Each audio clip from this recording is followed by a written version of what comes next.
All for being here. I would like to start by acknowledging that we are gathering on the unceded traditional territory of what is now known as the Comox Nation, and we are ever grateful for their grace and collaboration as we try and do this good work on their lands. Could I have a motion to approve the agenda, please? Move the agenda. Second. Thank you. All in favor? And that is carried. And there are minutes from Committee of the Whole September 15th and regular council September 15th.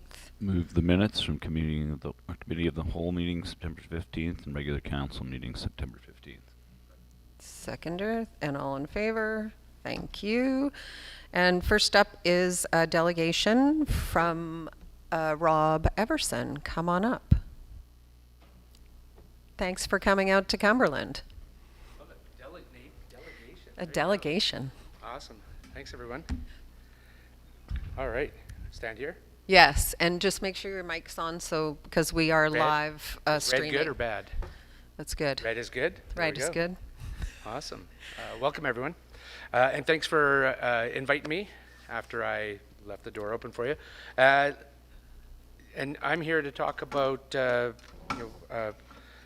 history of this country, the history of this valley, where we are today with regards to colonization and the impacts of that colonization, both past and present, and certainly looking into the future at what we as British Columbians, as people that live in this valley, people that live in this country, need to be aware of, need to start thinking about as we gently walk through this life. And I'm here to not only talk to you about that booklet that that myself and the Kumagway Cultural Society sent to you, but also to answer questions that you might have that might have arisen after reading it. I hope you read it. Hopefully you at least you perused it quickly and kind of got an understanding of what we are trying to convey to governments, municipal governments, hereditary leadership, elected chiefs and councillors,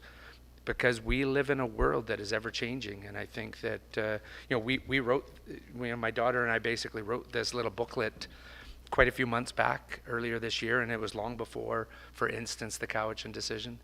And then of course since then, boy, the things that we wrote about, the things that we're talking about, everyone's talking about. And it's not just something that we need to talk about in the fringes or quietly at night or in small groups of people, but we need to start talking about these things openly, honestly, in forums such as this, council meetings, out in the public with our families and friends, because the urgency surrounding what's been going on in this country for a long period of time, and the urgency of what is developing through the Supreme Court of British Columbia, ongoing in the Supreme Court of Canada, it can be quite, it can create a lot of emotional response for many of us as Canadians and British Columbians. But the reality is, we live in a country built on freedoms. We live in a country built on human rights, built on making sure that everyone has been taken care of. But there's a group of people in this country, largely, that have not been taken care of, that rights have been ignored and continue to be ignored. And, we need to start having a better understanding of what that is and what that means for the future of all of us. And that's really what spurned this. I worked with governments at all levels of this country, whether it's the highest level of federal government, provincial governments across the country, municipal governments, regional districts, corporations, industry. And the one thing that everyone's been talking about is who speaks for title and rights. When we look at, and we've demonstrated that in this little booklet, when we look at Supreme Court decisions in this country, starting with Calder, back in 1973, which predated our Constitution by almost a decade, the Supreme Court of this country said that title and rights exist, and title and rights have existed before Canada became a country. They existed at the time of contact. They existed before BC became a province. And they certainly existed before the Indian Act was ever forced upon Indigenous people across this land. So it really begs that question, and it's the question that keeps coming up in conversations that I'm having with leaders across this country, is who really speaks for title and rights? You know, you opened your this meeting with acknowledging those peoples, you know, that make up the Comox First Nation, and acknowledging the Comox First Nation. And I'd just like to gently remind everyone that the Comox First Nation is called the Comox First Nation because over 20 years ago, the government of Canada made changes and allowed Indian bands to legally change their names. And the Comox Indian Band legally changed their name to the Comox First Nation.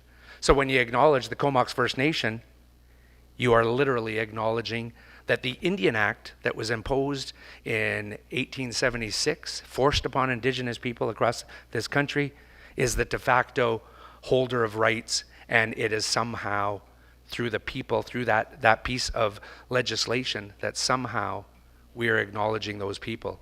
And I'll just like to remind people, those ones in this room, the council, and certainly our mayor, that you know, the first peoples in this land were the Pentlatch people, period. No debate, no discussion. The first people of this land were the Pentlatch people.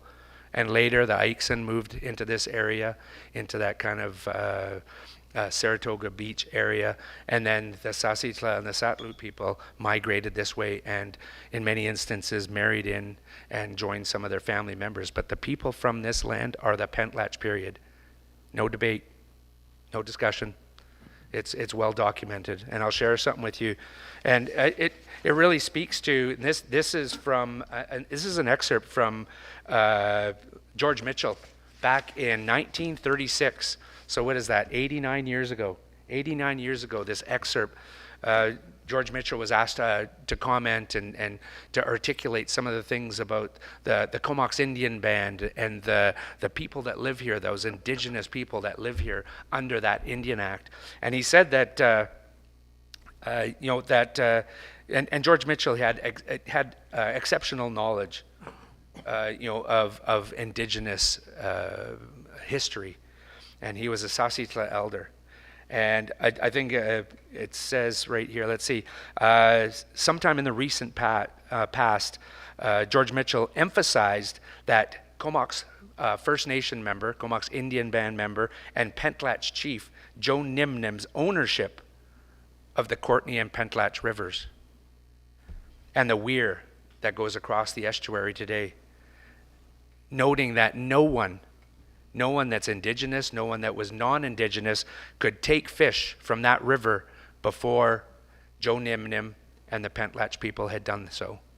And I think this is pretty definitive proof from almost 100 years ago by Comox Indian Band, Comox First Nation elders, that in fact this is Pentlatch territory.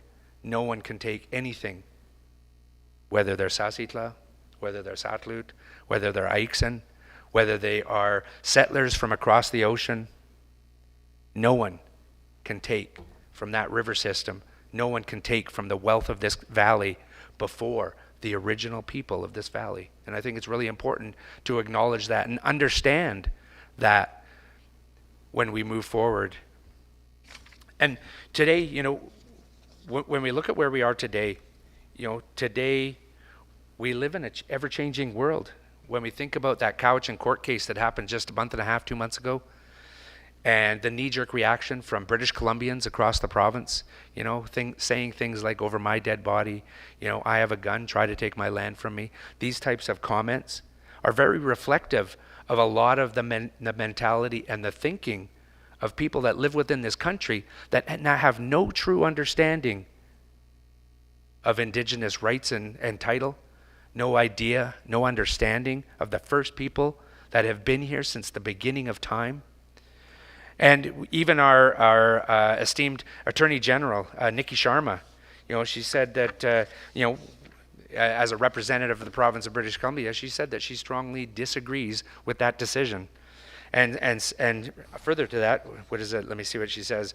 Of course, they're seeking an appeal, without a doubt, which will go all the way to the Supreme Court of Canada with its own ramifications, let's face it.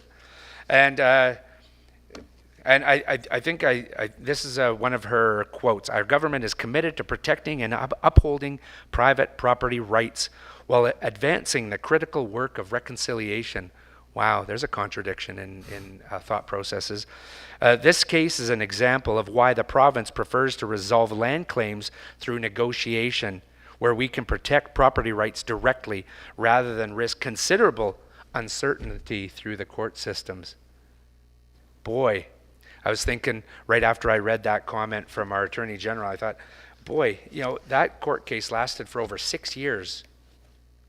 I don't remember reading any articles or hearing about any government officials going to the Cowichan people and those other Indigenous communities that were making their claim with regards to their rights and title on Lulu Island. I don't remember anything in the news, anyone saying that we should talk about this. Let's have a discussion. Because the reality is that we live in a world of litigation born out of the Constitution of 1982.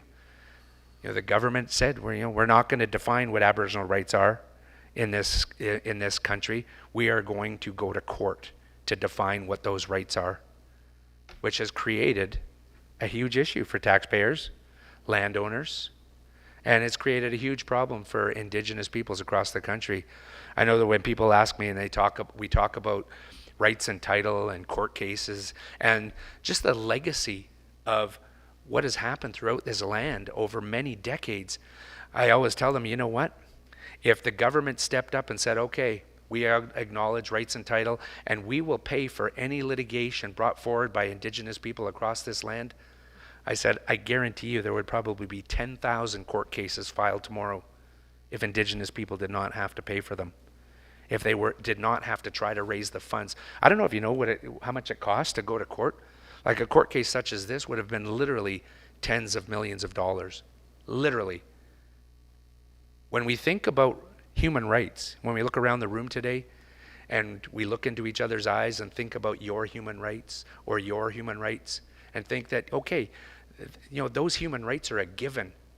You should not have to go to court. You should not have to defend your right to exist, your human rights in this country, in this province, in this township. Yet every single day, 365 days of the year, Indigenous people are being forced to litigate their human rights. When we think about the Truth and Reconciliation Commission, that report that came out in 2015, it was about two things. It was about, obviously, reconciliation. How do we reconcile with Indigenous people across the country? But before that, preceding that, was really how do we start to talk about, how do we start to sit down across the table from one another and start understanding the truth of the history of this country? How do we start to tell that truth without getting upset, without having hurt feelings, so that we can actually have a frank discussion on where do we go from here? And that's really what this booklet was about. Because the Supreme Court has said to all of us that, guess what? Descendants of immigrants, descendants of Indigenous people, no one's going anywhere. Everyone is here to stay. And we need to figure out a way to work together. And that's really what this booklet was all about. It was about how do we start to look at working together openly, honestly, and how do we start doing that with good hearts, good intentions, without forcing one group of people to litigate against another group of people. And the last thing I'll say is, when we look at where we are today in this country's history, it saddens me to say that next year, 2026, is going to mark 150 years of forced subjugation through the Indian Act of Indigenous people across the land. When we talk about systemic racism, many of us think that systemic racism, there are these systems that were in place for a period of time throughout Canadian history, maybe BC history, that were very racist in their intent. They focused on one group of people, and they were unfair, unjust. When we think about some of those systems that we have had in place across this country, right away we think about that head tax for immigrant workers, building railways and bridges and infrastructure across this country. And then we think about the Japanese internment of World War II. Japanese Canadian citizens forced to go and live in these internment camps because of their lack of trust. Systems based on race, based on fear. And largely, we have to be pretty proud as Canadians. We really don't have, systems based on race today, except one. In this country, next year, we are going to mark 150 years of a legislative system in this country based on race. I see a significant problem with that. I don't know if anyone in the room does, but when we start creating legislative systems in a land based on race, and then pretend that it doesn't exist at a government level, municipal, provincial, federal, it creates serious issues, and it does create those knee-jerk reactions of over my dead body. I have a gun, you can't take my land. These knee-jerk reactions that British Columbians are having when we start to talk about Indigenous rights and title. Mm-hmm. Even the leader of the opposition in our province's capital has said that private property rights and Indigenous rights cannot live side by side. So I thought right away, then that means that private property rights are gone because Indigenous rights are protected under our Constitution, whereas private property rights are not. Just saying. If they can't exist and they can't coexist, that means private property as an idea across this land is dead. I don't think that's truly the case. I think we can come up with some resolution that will benefit everyone. But when we look at the marginalized lives of Indigenous people across this country, the poverty, the statistics of Indigenous people in this country, as a Canadian citizen, I'm ashamed, deeply ashamed. It makes no sense where Indigenous statistics are so bad that they seem like they must be unbelievable. They gotta be wrong. They can't be true. That can't be right. Indigenous people across this country represent right around 5% of the general population, maybe a little lower, maybe 4.5%. When we look at incarceration rates, holy smokes, Indigenous men incarcerated in federal penitentiaries across this country represent over 30% of the inmates that are incarcerated across the entire country. And for women, it's utterly appalling. Indigenous women represent over 50% of the women that we have in our prison systems across this country. Remember, Indigenous people represent less than 5% of the general population. Do you know the rate of Indigenous children in care of the Ministry of Child and Family Services? Anyone want to guess? Anyone from the audience? 30%, that's a high number, eh? When you think of 5%, that's not, that would be terrible. Indigenous children in this province represent 68% of all children in care by the Ministry of Child and Family Services. 30% would be very bad. 68%. Indigenous people in this province represent maybe 5.5% of the general population, a little bit higher than the national average in this province. So when we start to think about statistics and we start to talk about human rights, start to talk about our lives and how fortunate we are as Canadian citizens, as British Columbians, to live in a country, in a province that is free, that makes sure that I have a chance, that my human rights are protected, that my children, my grandchildren will have a chance in this country based on freedom and human rights. Yet the statistics, they don't bear out that ideology. The truth is, we live in a very unequal world.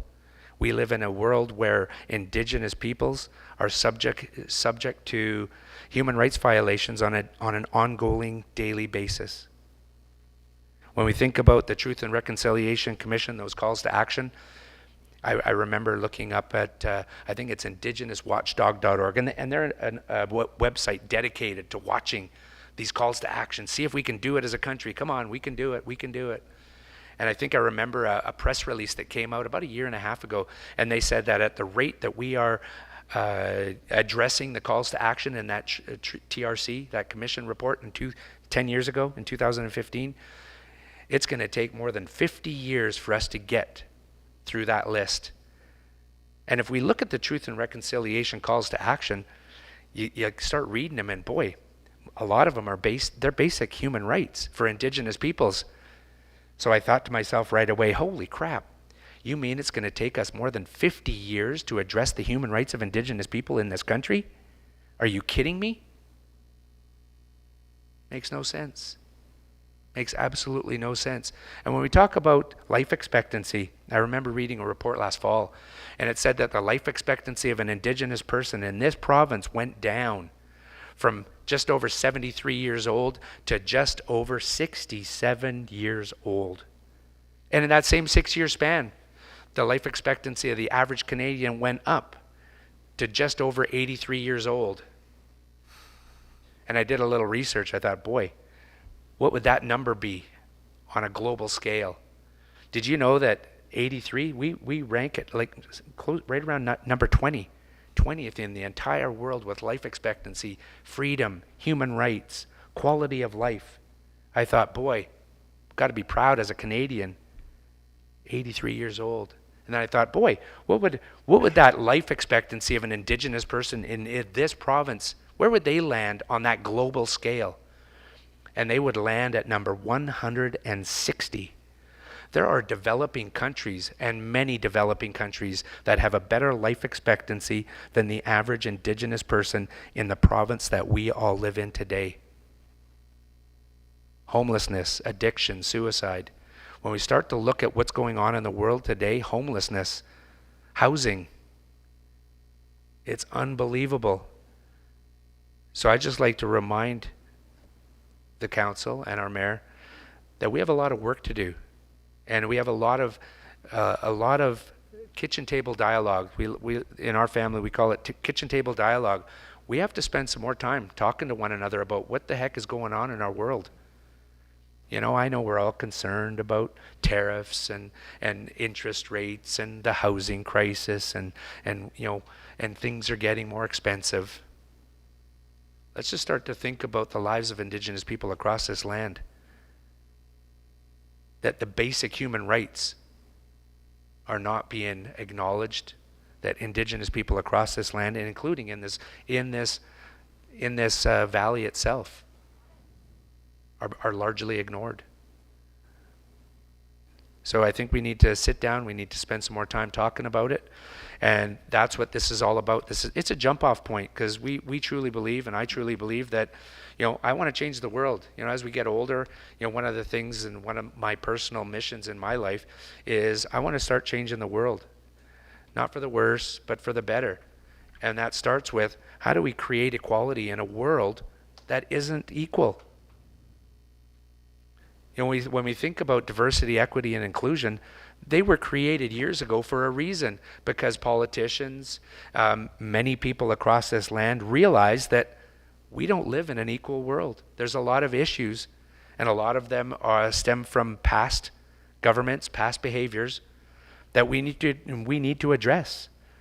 And when we look at the lives of Indigenous people across this country, within this valley, boy, there's a lot of things that we have to talk about, and we have to talk in a very frank manner, truthful, respectful, because I believe that we can make change collectively. The people that are in local governments, the Indigenous leaders themselves, I think we can make a difference.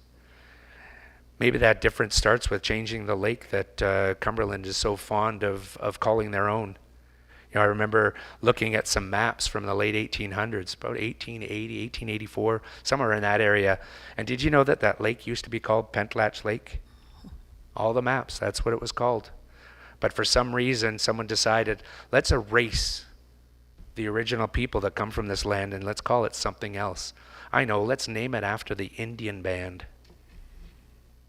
I don't know why. I don't get it. But I think we need to start acknowledging those First Peoples, and we need to sit down and have frank discussions. And the Indian Act, I'm sure in your package I included a copy of the Indian Act because, hey, super easy, straightforward. We start to think about the Indian Act and what this governs. What what does this govern? Anyone want to weigh in on that? The Indian Act governs Indian reserves. The Indian Act literally governs Indian reserves across the country of Canada. The Indian Act also outlines how elected chiefs and councillors are elected through the Indian Act. I don't see anything in here that says elected chiefs and councillors have any authority outside of the Indian Act. I don't know. Anyone find that in here? Anyone? Council members? Mayor? No, I don't think so either. Doesn't say that. And I have challenged federal ministers, and I said, well, if you want to keep working with the elected chiefs and councillors, then just amend the Indian Act, put it in there that they have authority outside of the reserve. What do you think they said? Hell no. We can't do that. That would be admitting that they have authority. We cannot do that. Lots of things to talk about, and I know I could sit here for 4 hours and talk about things, and I don't want to keep you here till 8 o'clock.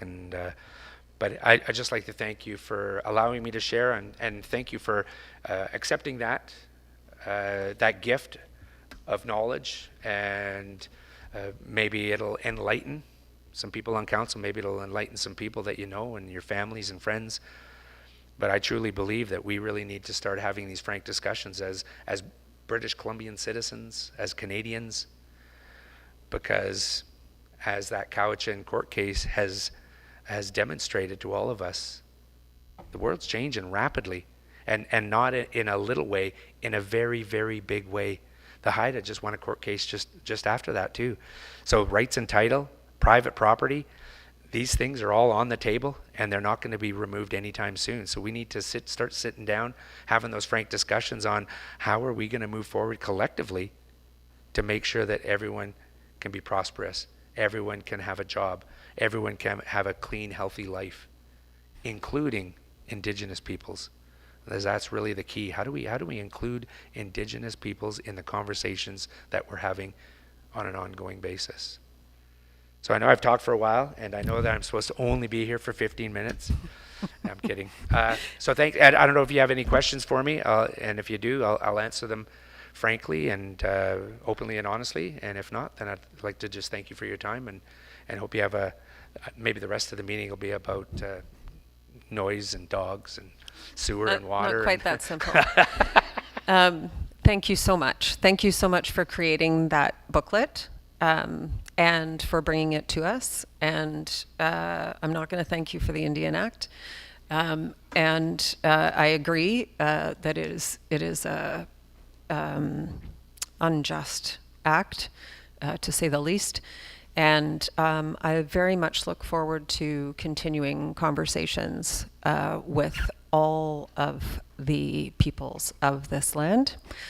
In a variety of ways, because I think this is not a short conversation, it's a long conversation, and it's going to take some time and openness and collaboration to move through it in a good way. So thank you for this. Absolutely. Anybody else questions or comments? I just want to echo what Mayor Brown has said. I really appreciate you coming. I found it a very informative little booklet there. Learned quite a bit. And yes, I'm hoping we can continue this discussion. As you said, we're all looking for the same things, and we just need to talk about it and find a way forward. Yeah, I'd like to thank you, Chief, for coming. Not just coming to see us, but also for providing that piece of education, both the booklet and your words. And I'd like us to all find the ways to take the steps together to extend the benefits and successes of being part of Canada to all those who live here. As you so rightly say, there's a significant way to go. Go ahead. Thank you for that moving and informative speech there. It's I've always been struck by when I go out across the delta there, and and see the fish traps, and I'm often wondered why, you know, under British property law, any kind of fence or gate, that was kind of the evolution of things, and why that wasn't recognized a little sooner, particularly in this area. It's you know, it moves you, and you see how old that structure and how intricate it was at the time. So that's a reminder to me anyway, as I go out there and as we move forward in this. And I think the reaction to the Cowichan tribes is a lot of folks think, well, you're not going to take my house, my home, my place away from me. But we also have to remember that in a stroke of a pen, the ENN Railway grant gave away a quarter of Vancouver Island, just like that. So, you know, there is a middle ground. There's a place that we can prosper everyone together there. So Yep. It's not indomitable. So Yep. thank you. Thank you. I guess I'll go.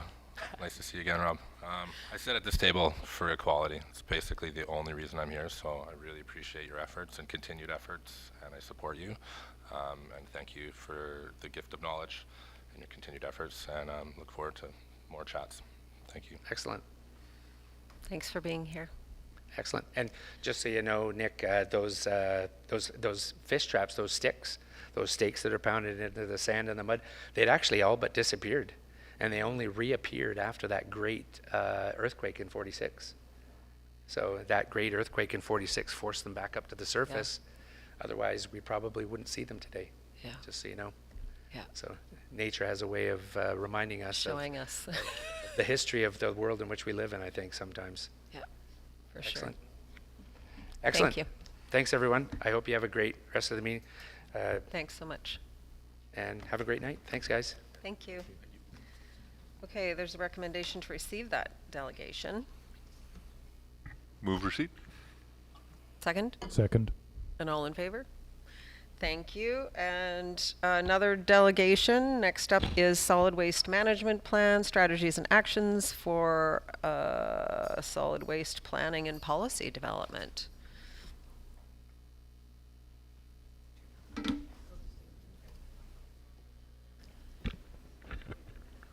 Welcome, Sarah. Thank you. We are going to have a... Like, where does this come?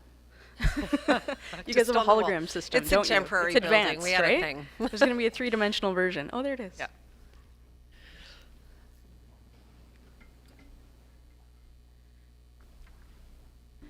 Wonderful. Thank you very much. It's always, Chief Rob Eberson is going to be a very difficult act to follow. I always learn a lot from him. So I recognize this is a hard pivot for you guys. So thank you to Mayor and Council for having us to present on our solid waste management plan renewal update. For those who don't know, I'm Sarah Willey, Manager Policy and Planning in Solid Waste with the Comox Strathcona Waste Management service of the Comox Valley Regional District. So I was here speaking to you last spring, and since then we've done quite a bit of work, and we just want to share and catch you up on where we're at right now. So I'll go through these first few slides quickly just to catch you up as to the process and the why. So this is that long-term vision for garbage and recycling, one of the few staff that gets to pull their head away from the day-to-day operations and really think down the road how we're going to manage to reduce the waste going to our landfill. Our last plan was approved in 2013, so we've been working on this for the last few years to really try and continue. Lots of growth in the region, certainly population, but also just the amount of waste streams that we're managing. We don't just stick it in the old hole anymore that was Pigeon Lake landfill. So we're working towards that decrease in tonnage from our current around 550 down to 350 kilograms per person per year. There's these changes, there's changes in the policies, changes in the way that the public, and the demands that they have of us, and so we need to be able to react to that. So we're looking forward to doing that through this process. I mentioned this, that target of going from 551 down to 350, and then just, for context, we're managing about 60 to 65,000 tons of waste in our landfill here in Cumberland each year, and then we manage a significant amount of recyclable and diverted materials as well through that facility and others throughout the region. So it's a four-step process. We're in step 3 here. So I'll quickly blast through a couple of the earlier stages. We initiated back in 2022. We recruited our advisory committee, and we're pleased to have residents from Cumberland as well as staff. Rob was an active participant before retiring, Chris Field, that is. So we're looking forward to, when staff resources are available, having another voice at the table, but we appreciate times are tight right now. We got that kicked off, and really pleased to see that we've had consistent folks throughout this time period. So really grateful for them to stay with the course with us. We conducted a survey on early options for garbage and recycling and diversion, and heard from the folks and have incorporated that feedback into this process. We went through and put forward goals and guiding principles. We consulted with the public on that and received their input. We started our outreach, hosting landfill tours. We did that in 2024 and 2023. Last year, we also dug into a couple of the issues that we knew were a bit more specific geographically. We talked to a lot of rural residents to look at options for improved convenience and access to diversion. And so now we're kind of in the latter phase of step 3, where we've been evaluating significant amount of actions and strategies towards diversion. And we worked through our advisory committee as well as our board of directors to come forward to the community with a short list of actions and strategies that we look to potentially incorporate within our plan. There's cost implications, of course, and so that's part of the conversation as well. So we're out in community now. We started early September. It goes until October 16th. We have 8 strategies. These ones I think are approachable and certainly easy for people to see. Really waste is created in all aspects of our community, and it influences a lot of policy decisions at multiple levels of government, as well as in the business and economics of our communities. And what I want to highlight today are really, we don't have time to go through all 33 actions, because I do respect that you've got a lot on your agenda, but we wanted to highlight a few areas where we're looking for municipal partnerships in some of these actions, so that you can see where we'll be creating asks for you. So overall costs, always a question. Our board really asked us to focus on looking at what could be self-funded, what initiatives could be self-funded by a user pay model, and what initiatives might we need to cover through, our general taxation or our overall, excess revenue through tip fees for waste. And so we've looked at keeping that between 3 and 5% of our operational budget, that increase. So looking at that, if your household was worth $670,000, I know there's not many homes in Cumberland anymore that are worth $670,000. Maybe the carriage houses might just be worth that, but you can do the math and double it if you're in that 1.2, 1.3 million range. So about $750 a year for that household value, and that's that's not cumulative. That's each year, not adding on to each other. So strategy 4, diving right in. The first few are nice and soft and easy, and folks are generally supportive of so far. But our multifamily waste reduction, not as big of a part of the segment of the population here in Cumberland, but being able to participate in your official community plan process, we see that the future for you guys is looking at some densification within your downtown core here. So as you do that, we ask that you lean on us to support you in ensuring that those multifamily buildings have adequate space for diversion built in. And if they don't, it's a lot harder to address after the fact. So making sure that it's as convenient for residents to recycle and to divert organics as it is garbage, and making that a positive experience for people as best you can. Also looking, again, at a lot of that existing stock that's out there and starting to try and improve on organics, and not just organics, but also recycling. And we've done some pilot work with some existing buildings and understand that that's really quite niche. We know here in the village you offer more of a consolidated service, and so you're probably approaching some of this already, just sort of organically, so to speak, through your collection service. But that may overwhelm you at some point, and you may have to work more directly with private haulers to get that education out, and we can support that as well.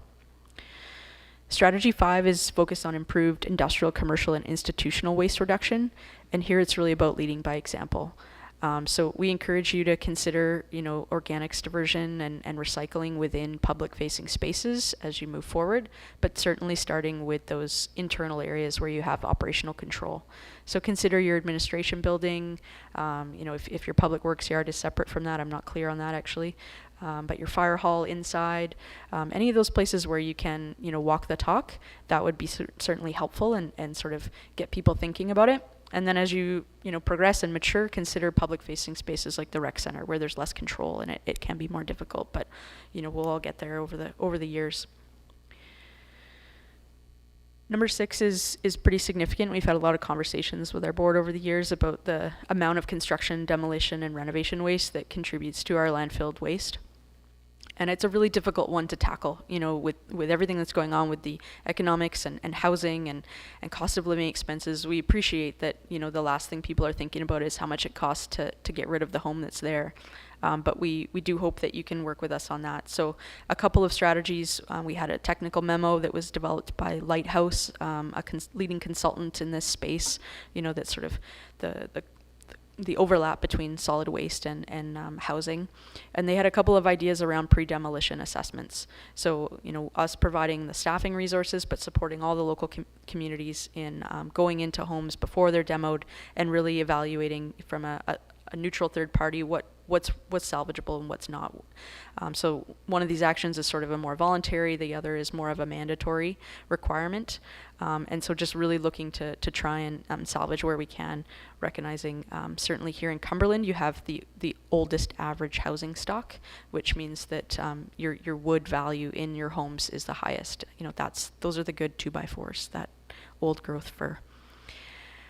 And then Action 23 is looking for, we hear regularly from the development community just around the timeline on permits. And we have our own building and planning staff. We recognize there's challenges internally with that, but having that conversation to see how can we try and encourage not demolition through excavator, but house moving or deconstruction where possible, and supporting that through permit timing and strategizing.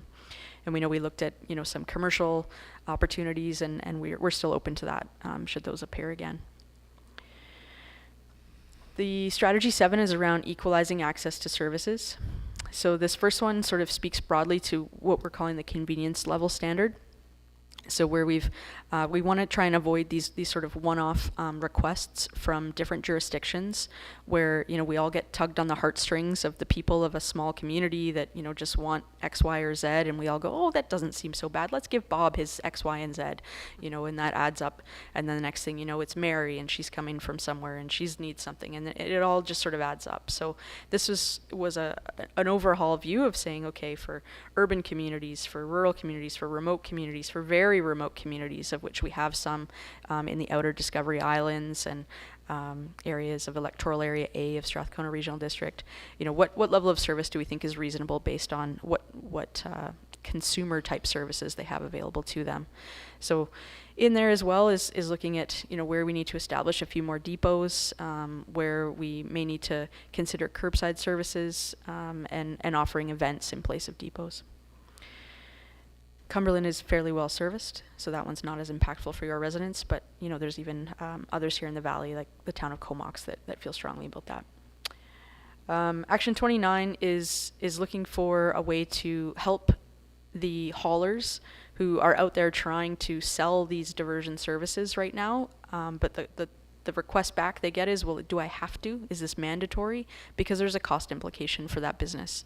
And so this is a requirement that all businesses and households separate their garbage, recycling, and compost, but it's not a requirement that they have to have pickup for those services. So if you want to compost in your backyard and you're not putting it in the garbage, wonderful.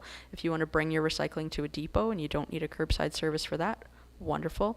So it's allowing opportunities for when the hauler comes and says to a business, yeah, you can take your recycling yourself if you want, or we can offer a pickup service, but so this needs to get done. So it's empowering them to have those conversations and really be a partner with us in promoting those diversion. We came to your Masonic Hall on September 22nd. It was a slow news day, I think. I think it was right after Momar. I think everyone was still in like a And hangover. we were also all away. Yeah, you guys were all at UBCM. One of your staff was kind enough to come visit us.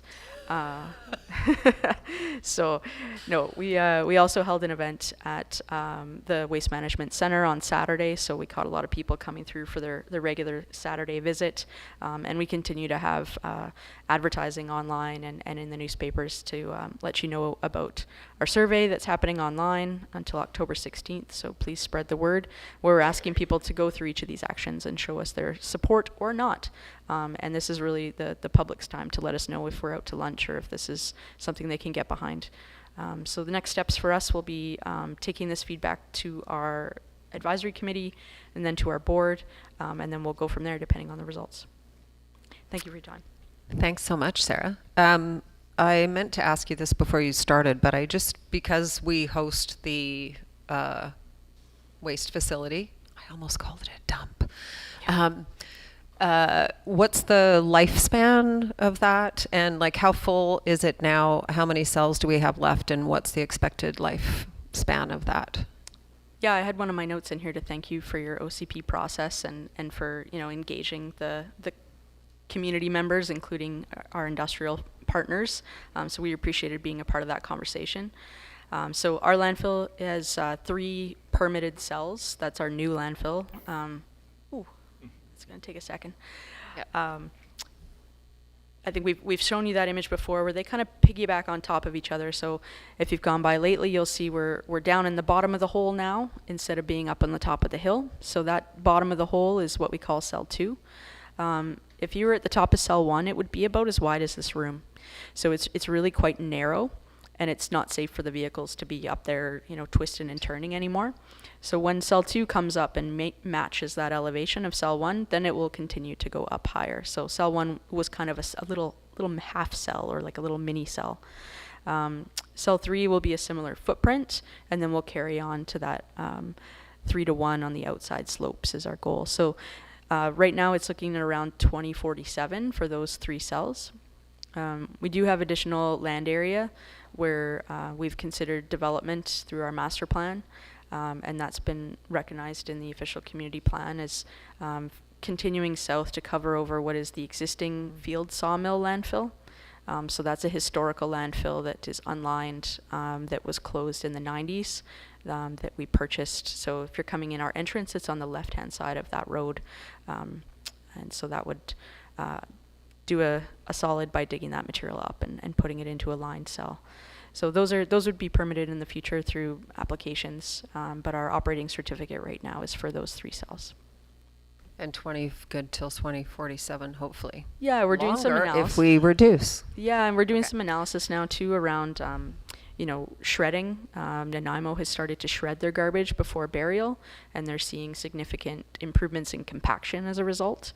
So, that's one factor. We're building a model right now with a consultant to kind of consider what those cost benefits are. As well, diversion is going to contribute to each of that. So we're looking at ways to see what the impacts of this plan and what that might do to that 2047 date, and then throwing in population and development and all those layers, because every time someone comes and knocks down a house, it goes into the landfill. Yes. Okay. Questions, council? Yeah, thanks so much. I really appreciate stuff like Strategy 6. Like, I used to move houses myself 20 years ago. Oops, sorry. I used to move houses myself 20 years ago. It's like the highest form of recycling. I don't think that the landfill is doing enough. I think we need a crazily more stringent intake. And there's not been really any appetite for like a diversion building in front. I don't hear about that. When I sat on the board, I kind of mentioned those ideas years ago. I think we need to not put anything that isn't garbage into our landfill. So how do we figure that out? Yeah, one of our most sort of effective strategies, we feel, could be the creation of an area where people could dump unsorted construction demolition material and have that sorted by staff. So there would be cost implications for that user, rather than those who want to do that sorting themselves. And so that's one of the strategies, 26 there, that looks at physically separating the mixed construction loads. And, you know, we look forward to private businesses considering that as an option too. You know, if there's a partner that wants to set up shop along the Bevan corridor, which is a great development opportunity for the community, you know, and provide that service at a lower cost than we can do it at, that's fantastic. And then bring us the residuals and market that material, you know, those private-public partnerships are great, so. Thanks. Anybody else? Go ahead. Hi, thanks for that, Sarah. I'm just wondering, some of these policies, if we go forward with them, are going to need bylaws at each of the municipalities. And is the CVRD going to be packaging those up sort of nicely and presenting them, you know, sort of pre-done to limit the amount of staff time that we'll need to? Yeah, that's the expectation, not just for, you know, to save time, but also for consistency. Yeah. That's something that developers really want to see as well. They want to see the same set of rules when they're building in each community, right? So that certainly would help. Yeah, great. Thank you. Yeah. And that pretty much impacts on my question. I'll just expand slightly on it. The specific multifamily organic provision of organic and separation. This is more a question, I think, for our staff. Is that what jurisdictional tool does that fit in? Does that fit in our zoning or our DPs for multifamily? It's probably might be a question for Courtney. Sorry, can you just Can I just the repeat? first part of that? What bylaw tool do we have for example, for multifamily organic and separation? Because we're going through our, you know, those bylaws right now, I believe. That's correct. Yeah, so with the automatic carts, we do have to analyze, like that's part of it, whether or not the curbside goes with that. And so, is that what you're asking, or? I think No, he's it's thinking really about like during the developer. construction or the development period when Oh, you're reviewing the construction, plans sorry. of a multifamily. Is there a tool that's within there that, you know, like sometimes there's allocation for how many parking spaces need to be provided based on the number of units. There can be and there is similar calculations for how many garbage containers you might need to provide based on the number of units, Right. and allocating the right amount of space for that so they're not overflowing, making sure that the truck can come in and actually access those so you don't have those challenges with the alleyway, and just, yeah, those kinds of considerations can be helpful to be done at the front end, and again, sets expectations for developers if they're ingrained, but we're happy to Yeah, support I'm on not- that. Yeah. I'm not Okay, actually I leave sure. it. I leave Sorry that about for later. I missed the first part. But I'm super grateful that the CVRD is going to create those bylaws for us, and we can adopt them at our when they become available. For and with too. We don't want to do it in isolation so Yes. that you're not imposing anything on you. It's not. I think I already know the answer to this one, but I realize that our regional area here isn't probably big enough to support incineration. Is that ever discussed at like an island-wide level, or is that? Yeah, it is. We, you know, we regularly keep an eye on the technological advances when it comes to either waste to energy or advanced technologies like syngas. What we see is Cowichan Valley Regional District, who has no landfill and exports their waste to America. They're very much on that leading edge and keeping tabs on it. Heartland is serving the Capital Regional District. They have a pretty good lifespan left in their landfill. Nanaimo sort of depends on what year you ask, how much life they have left. So we have a collaborative group between the island regional districts that does meet so that we can save on resources in researching that. And we've done analysis through the last solid waste management plan that's established that our tonnages are not supportive of investing in that. I look forward to that day when our landfill's only taking residuals from some wonderful process, but Yeah. I think for the staff resources that we have and the driving distances, and you know, I feel grateful that we have the landfill that we have to serve our residents and our community. Fair enough. Thanks. I'm just thinking about diversion, and I appreciate the conversation about construction waste and the pre-demolition assessment. I think that would be really helpful. But when it comes to getting it to the landfill, because for safety reasons, people are not allowed to scavenge, I think there's an opportunity for materials that are going to the dump to be diverted to other people. Did that come up in the survey at all, like having a building where people could drop their couch or whatever? And I don't know, maybe you have to Yeah. come back or you have to pay or something. Yeah, we have excuse me. Action number 2 is a pilot project at the Comox Valley Waste Management Center. So it's looking initially to, as you say, have people go over the scale and have paid for that material, so that we're not trying to compete with the nonprofits out there that are, providing a lot of social benefit to the community, but adding a layer of convenience for those who are not willing to make that effort, or for who the hours don't work of those nonprofits. So potentially an area where people would set those things aside after having already paid to dispose of them, and we would keep it clean and dry, and then work with nonprofits. So whether it's one per week or one per month, or whatever kind of fair or transparent system we set up, to have them come in and look through what's been set aside and decide what's actually resellable and not. And then we're not burdening them with waste, right? So they receive a lot of materials they can't resell that then they have to dispose of. So we do offer waivers for them, but they're not all nonprofits either, right? So we don't for every one of them. So we feel that could be, over time we'll get used to what's good and what's not, but we don't want to create conflict with our staff. So if somebody's coming in with a car seat that's, covered in fish crackers, just round right in there, and they're like, no, it's a perfectly good car seat, and I don't want to pay for it. I'm going to put it over here in this reuse area. And it's like, we don't want to have that conversation. And the scavenging thing, it's the same thing. There would be an entrepreneurial person who would make it their life's goal to be there every day, every moment, and just take all the valuable things, and it just would cause chaos. So this is sort of the... Yeah, and I think, so would that include construction waste? Because I think there's a huge I think opportunity it could, there too. We've certainly talked to Habitat before, about what they can take and what they can't. We don't want to see people dropping off entire kitchens. Like, we will have IKEA space kitchens or whatever. limitations, right? But I think, again, as people get more visibility of that, they'll be awoke to some of the opportunities to work directly with partners too. Yeah. Awesome. Good work. Thanks. Any other questions? That's it. Thanks you. so much for coming. There's a recommendation to receive that delegation. Motion to receive the delegation from Comox Strathcona Waste Management Services regarding solid waste management plan for information. I'll second. And all in favor? And that's everybody. That's carried. Next up, delegation. 3 delegations tonight. Youth Climate Corps. You're up.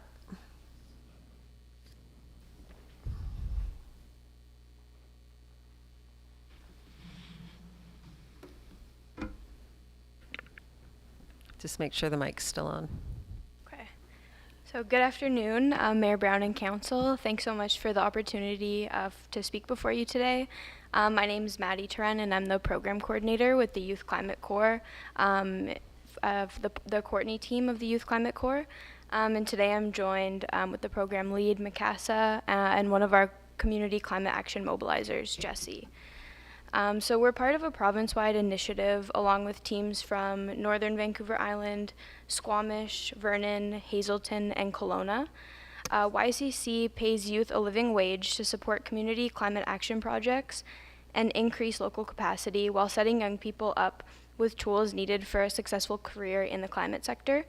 We're in the final month of our program, of our first season here in the Comox Valley, and we're here today just to share an overview of the team's contributions to the community this summer.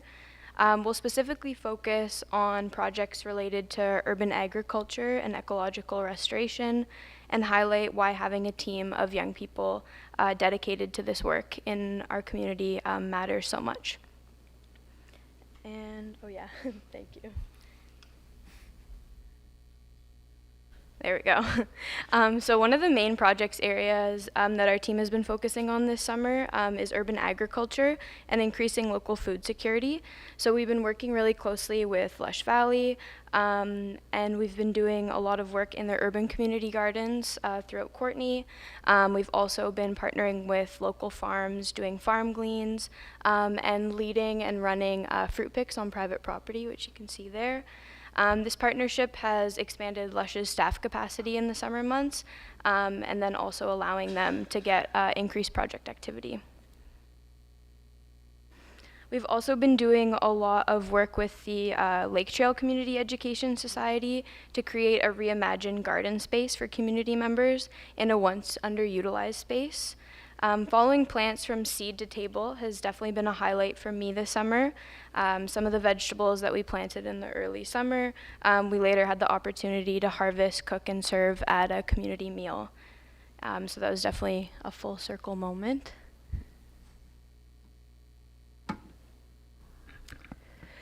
Another area that we've focused on is ecosystem restoration. Through our partnership with Project Watershed, we have participated in replacing invasive species with native plants in the Courtenay Air Park and Couscous sites. This work has turned two extremely degraded areas into thriving functional ecosystems. And these ecosystems now provide a habitat for many species, as well as ecosystem services such as erosion control, flood control, and water filtration. We are also monitoring local stream health with Project Watershed and other local stream keeping groups. And this is to establish a stream health baseline and to support data-driven decision making in our local watersheds. We've also been doing weekly monitoring at BC Parks Foundation's Morrison Creek Headwaters site. And here we've deployed trail cams and audio recording units and have tracked the biodiversity of plants and invertebrates in the site. We've also mapped the invasive species distribution throughout the site to inform future removal projects. And this has been extremely successful. In using our data about the invasive species mapping, we were able to remove 270 kilograms of Scotch broom in a single removal event in one morning. There's lots more out there though, so more work for us to do. This slide shows a few more stats to give you an idea of our impact this summer, and our updated days of climate action as of last week are 348. And we have 2 weeks left. And we've also removed 170 kilograms of invasives from private property. And I think really importantly, we've connected with 12 local community organizations and provided support for them as well. Now you might be wondering, since we're partnered with the City of Courtenay, how is a YCCBC presence affecting Cumberland? So here's a peek at what we've been doing in the village this year. We've contributed to the safety of western toads as they migrated through the Cumberland forest. We learned about the importance of Comox Lake through a Source Encounters watershed tour, and then we worked to protect the area by doing some restoration work and outreach at Cole Beach. We've also supported a number of events in Cumberland, pulled invasive species, and presented at a climate anxiety camp at Cumberland Lake Park. Now that we've talked about the impact we've had locally, I'd like to let Jesse speak about another important part of our mission, which is the impact of the program on the youth that we employ. That's fine. Is there a... Yeah, you can probably get that a little higher for yourself. I think I have to hold the base. Hold on. There we go. There you go. Okay. As a young person who came to YCCBC not just to do good work in my community, but also gain skills and make myself more employable, I think it's super important that we've had the opportunity to work with a variety of different partners and then from that learn a variety of different skills. The relationships that we're forming with the people in these organizations aren't just important for the work that we're doing today, but can prove to serve us well beyond our time with YCC. Being able to work on complex tasks, come up with ideas, and just be more involved earlier on in the project design phase of our outreach strategies or the projects that we're working on with the City of Courtenay has been something that I have found super helpful as I want to continue to work in project design and development, and then eventually management later in my career. So I really just couldn't be more thankful for everything YCC has done for me, not just in providing this opportunity, but also really tailoring the experience to my needs and the individual needs of my colleagues as well, and just making sure that we're getting the most out of our time here. And so like I said, I can't be more thankful for that.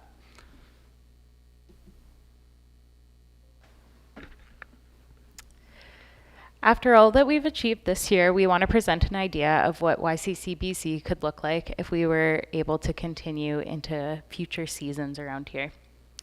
Virtually all of our community partners have expressed interest in continuing to work with us, and we continue to receive more requests for support from other local organizations and are in talks with probably at least 5 organizations for work that we could do with them if we run again next year.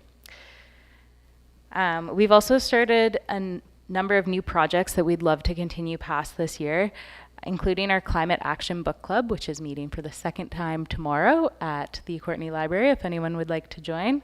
And we've also started an invasives removal service where we remove invasives from private property that's backing onto municipal parks. In order to carry on this work, we rely on the ongoing support of our local governments, and we're excited to continue working with them in the coming seasons. Our work has contributed to a more climate resilient community across municipal boundaries, and we look forward to bringing new projects to life per the needs and ideas of local governments. We look forward to reaching even more of the community, deepening our impact, and inspiring the kind of cultural and environmental shifts we need for a more sustainable future. What we have achieved so far has been thanks to our partnership with the City of Courtney. However, our impact could be even greater with the additional support from Cumberland and other municipalities.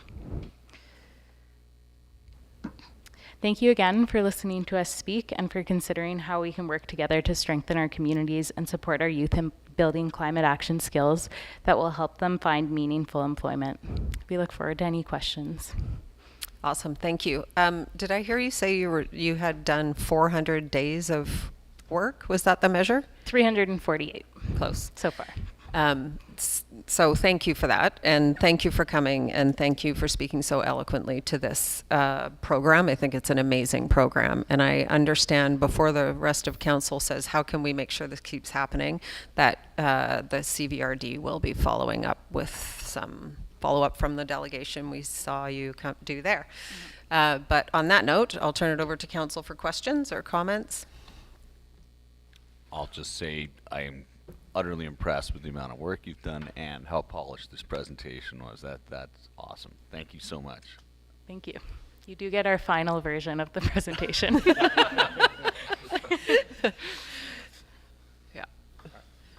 Yeah, just thank you so much for all your work. And I know you've spent a good deal of time in the village, and I know there's a lot more time you could spend here.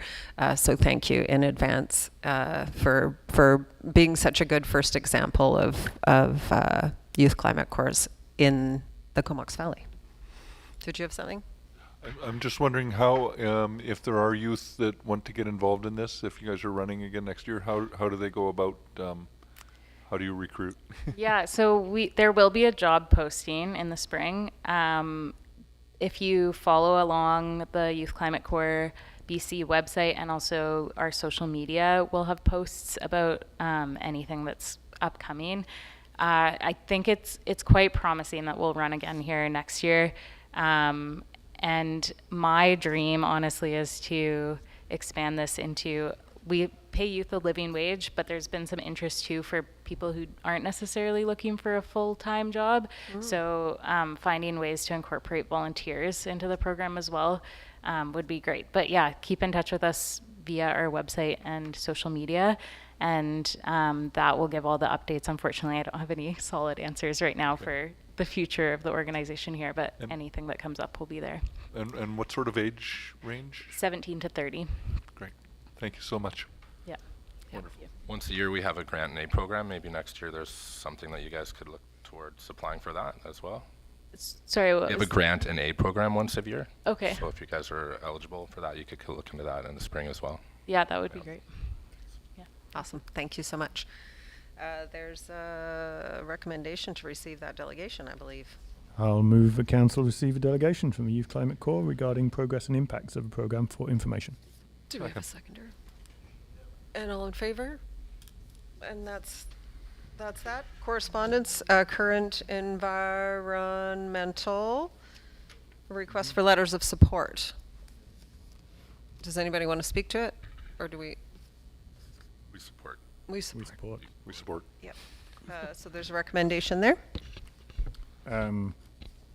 Would you like a recommendation that we provide a letter of support? Do you want us to do that now, or do you want us? If council wishes to provide the letters, yes, please. You Yep. could make a motion to that. Okay.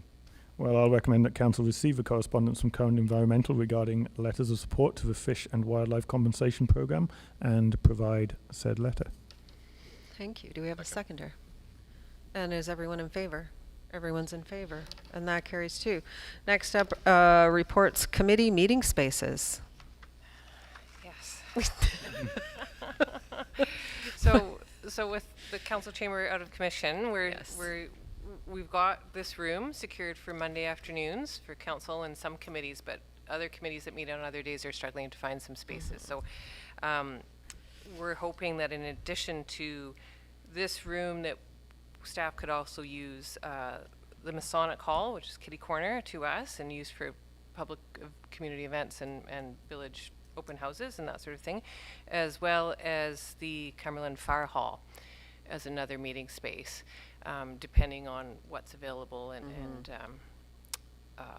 depending on the meeting as well. We're hoping to have the upcoming budget meetings, both of those at the Fire Hall, and but there's other meetings that would probably fit better at the Masonic Hall if it was available. So we're That's looking a for little council more approval. central for the public. Yes, Yeah. that's true. Yeah.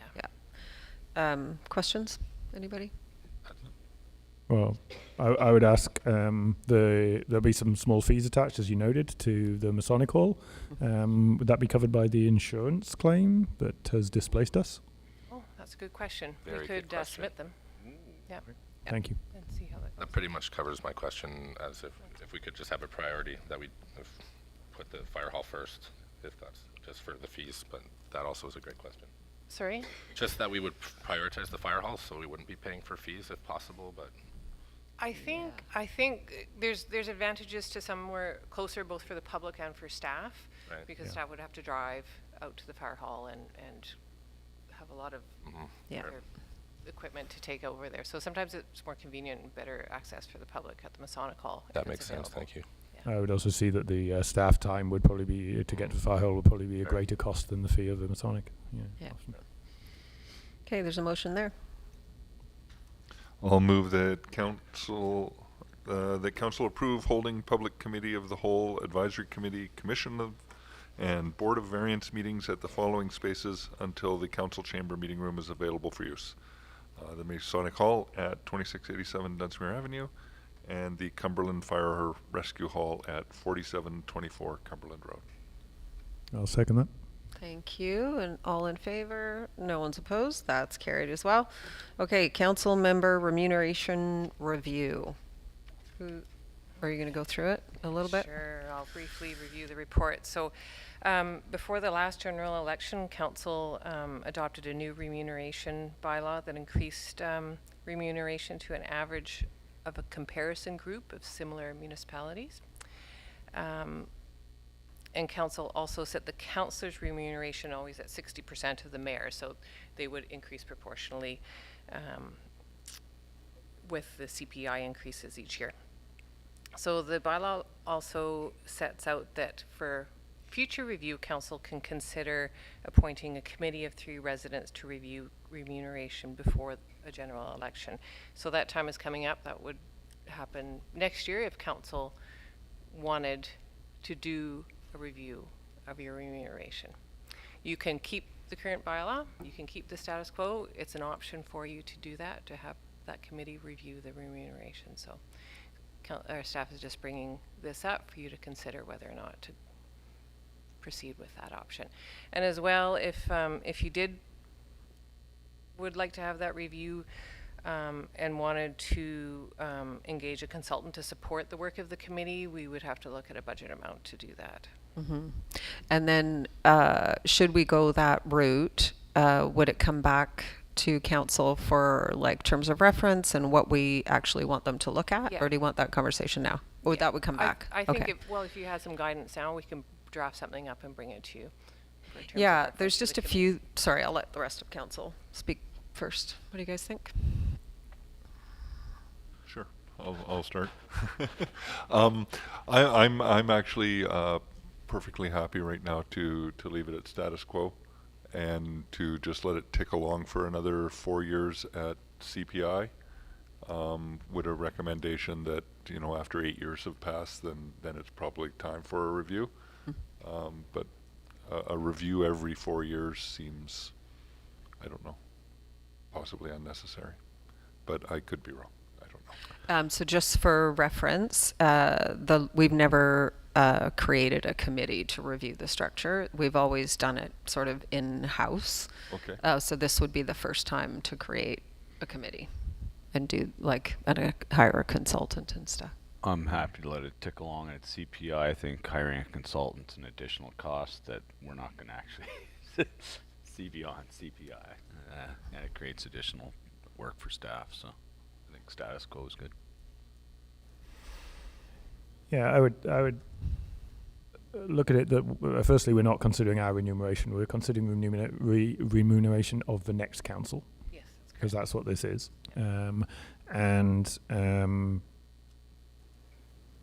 I agree. I would not like to spend a large amount of consulting budget on that. But I would question what would be the involvement of staff time if such a committee were created. And because I do feel there's a distinct barrier to the pool of people, it dissuades good people because of the financial burden of joining council, right? And so, you know, I do feel there's some space for a citizen committee to consider that and consider what it would be for the next council in some time. But so my question is, what is the staff burden of supporting such a committee? To support a committee, I think it would depend on the terms of reference that council, what kind of review council was looking for and the scope of the review. Something fairly simple like we've done in the past, I believe last time and the 4 years before when it was reviewed, it was a comparison of other local governments. It's time to collect the information and find out what other local governments are offering for remuneration, and to decide which municipalities to collect that information from to compare. So it's fairly straightforward, but it doesn't involve that time. If it was something more you wanted to look at, we'd have to, of course, it would add more to the review. Okay, thanks. I'm definitely wavering between letting it tick along, as you say, and not investing that effort, but also not avoiding question. I'll weigh in on my experiences. The review last time was our first. This is my 11th year on council, so this is quite an extended review to ask for a committee or consulting. We've done this in-house previous, and we've only given ourselves one raise, as far as I know, I think, in the length of time we've been here. And I felt that last review was pretty comprehensive, and I don't necessarily feel personally that we need to, like, we're right in the middle of the pack. I think spending money on consultants on this for me is not where I'd like to see our money spent personally, and I'm happy with our compensation at this point. I do agree with your point that it is definitely keeps people away.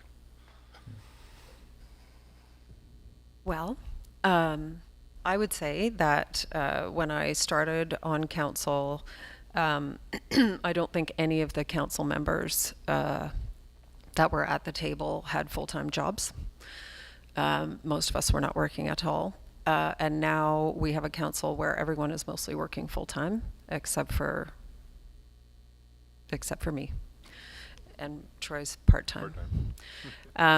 And so I think that changes the dynamic considerably. The workload shifts when people are based on what councillors are able to contribute, and that should be completely okay. And so I think there's one of the things in the guidelines for doing this work speaks to having a base rate and then having committees or other appointments as an additional remuneration. And I think that might help with equity around the table. And and it's just something we've not ever considered before, but I know the regional districts do that and other communities do that. I'm also happy with our remuneration right now, but I think there is a bit of an equity piece there that we could look at. I'm not, and I don't know whether that needs a consultant or not. So that's where I'm at with it. It is very common practice for councils to review remuneration at the end of their term for the next council coming in. It's very hard to give yourself a raise. It's very easy to increase the wage or provide childcare or scheduling or committee honorariums or something to encourage broad representation on council, and I think that's a valuable review to have, but I'm also not super attached. Just wanted to get everybody to give that a little thought. I think what I missed to say is that so far I've only been part of one review, so it wouldn't hurt to have a review per se. Yeah. I don't think a consultant, in my opinion, is necessary either. Yeah, like what are we talking for consultant fees? $5,000 or something? That's a good portion of our remuneration increase for sure. I think again it depends on the scope. Yeah.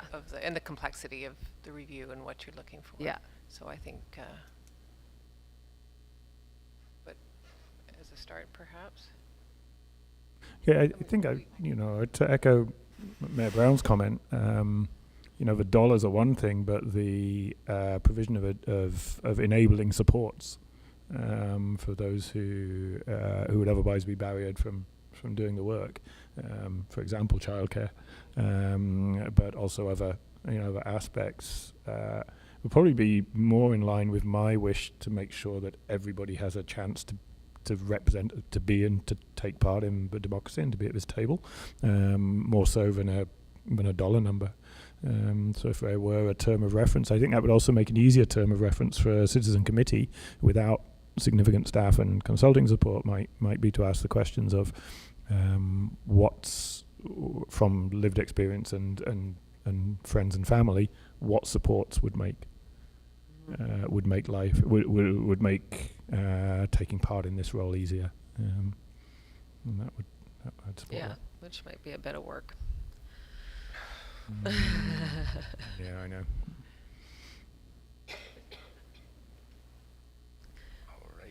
All right then. So, hearing not much support for a remuneration review, I would suggest that maybe we either don't do it or we create an in-house version that satisfies everybody, which seems to be just me. So, I wonder if a way forward is to look at it, it's just doing an internal. Could I suggest if you're just looking for equity supports, Yeah. it could be a limited scope, and rather than establish a committee, which is an option, Yeah. it's not mandated, you could refer it to the accessibility and inclusion. Yeah. I like that. Yeah. I like that. I like that too. Because, I also liked just getting people from the community, but that would be an easier, quicker, Easier. yeah, less expensive way to go. Okay, so we need a recommendation coming out of that, which is something like, no? Why? So we're just talking here. Yep. See some faces around the table. Making faces. So maybe the motion could be something like, let staff bring us terms of reference for reviewing remuneration and any equity provisions we could provide to make it easier for people to run for council. Was that too loosey-goosey? Anybody got anything better? That sounded pretty loose. Would you like us to be more specific regarding the accessibility inclusion committee? Oh, and yeah. Sorry? He's asking, do we want to specifically Name, yes, we do. Name a committee. Add the committee to it. Yeah. Yeah. If you're willing to make that motion. It's starting to get busy for me. I don't know. As a council, we just did this internally, and it was like a half an hour thing. And we talked about it, and staff had some comparisons, and it was very, very simple. Yep. This suggestion is not that at this point, but I don't know. But we got to flush some stuff out, so I don't know. Yep. Suddenly sending it to all of our committees seems like a little. No, one committee, the Inclusion and Accessibility Committee. But also the APC we're talking about. No. No. Okay. No. I missed that Yeah. switch. So. I'm okay with that, and just sending it to the Accessibility Committee, and letting them make and then They would come back So- with a recommendation for us. some recommendations on childcare, On basic equity remuneration, supports. Yeah. and any other barriers that they would see to other potential candidates. Yeah. And Yeah. that costs us nothing? I don't know. Staff time. Perhaps, are we speaking of just drafting the terms of reference, potential terms of reference, or are you actually making a decision to? We could just, proceed? yes, if you could just draft us something A and bring term. it back, and then we can decide whether we want to go forward with that, Okay. I think is probably what we want to do. Yeah. Yeah. That's fine. Well, I'll move that staff drafted terms of reference the consideration of equity supports and other council or benefits for potential referral to the appropriate committee. Do we have a seconder? Okay, all in favor? And opposed? I don't. Busy for me. Okay, I saw Councillor Barecki opposed and Councillor Sullivan not saying anything. I guess, yeah, opposed if I don't say much. I'm not in, I guess.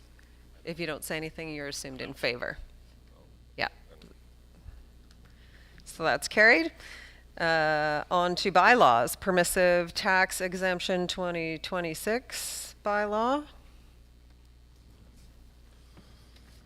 It's the just final adoption. Final adoption. I will read this. 1 second. I'll move that council adopt the permissive tax exemption 2026 bylaw number 1237 2025. Second. All in favor? And that carries unanimously. Tax partners. Okay, thanks for your patience. We are now on 2100 Horbury Road, official community plan and zoning amendment application bylaws. First reading.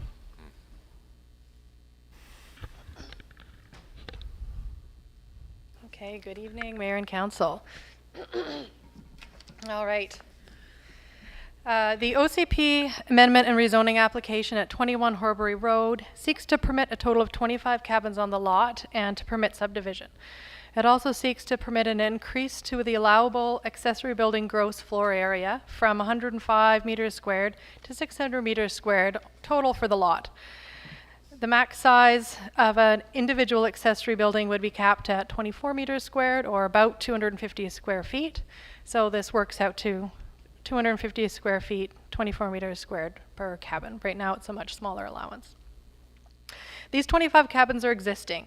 The subject property is approximately 36 hectares in area on the east side of Comox Lake with 25 permanent and seasonal residences. Many of the cabins were originally constructed in the 1930s when the land was owned by Weldwood Canada. The Comox Lake Land Corporation was created in 2001 when the land was purchased from Weldwood Canada by a group of cabin owners. In 2002, the Village of Cumberland extended its jurisdiction to include the property. The total of 25 cabins on one lot has never been permitted in the zoning. Only one dwelling per lot is permitted in the current zone, and the remaining 24 are lawfully non-conforming. This means they can be maintained and repaired, and structural alterations or additions can only be permitted through order of the Board of Variance.